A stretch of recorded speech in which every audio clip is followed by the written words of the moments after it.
అండి, నేను మళ్ళీ బ్యాక్ నెక్ ప్యాటర్న్ ఎలా గీసుకోవాలో చూపించడానికి వచ్చాను.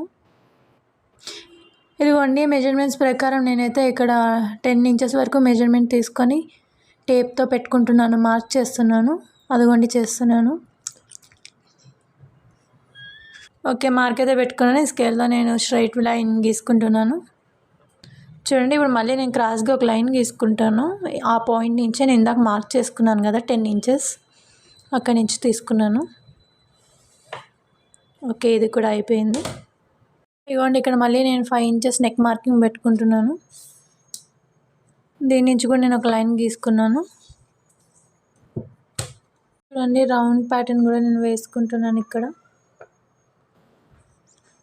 ఇదిగోండి నేను ఇక్కడ కీ హోల్ అయితే గీసుకుంటున్నాను కదా, ఈ కీ హోల్ గీయడానికే నేను ఆ రౌండ్ ప్యాటర్న్ వేసుకున్నాను. చూడండి, ఇందాక నేను మార్క్ చేసుకున్న 10 ఇంచెస్ పాయింట్ దగ్గరకి నేను ఆ కీ హోల్ని యాడ్ చేశాను. స్టార్ట్ చేశాను ప్యాచెస్ కట్ చేసుకోవడం.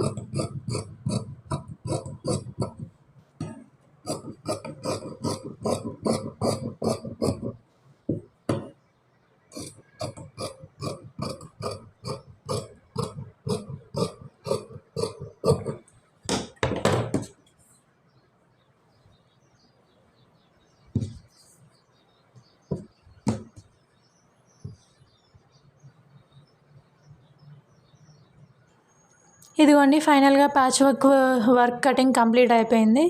ఇక్కడైతే ఈ గ్యాప్లో మనం నెట్ వేసుకోవాలి. మొత్తం ఇది నెట్టెడ్ ప్యాచ్ వర్క్ కటింగ్ అండి. Thank you.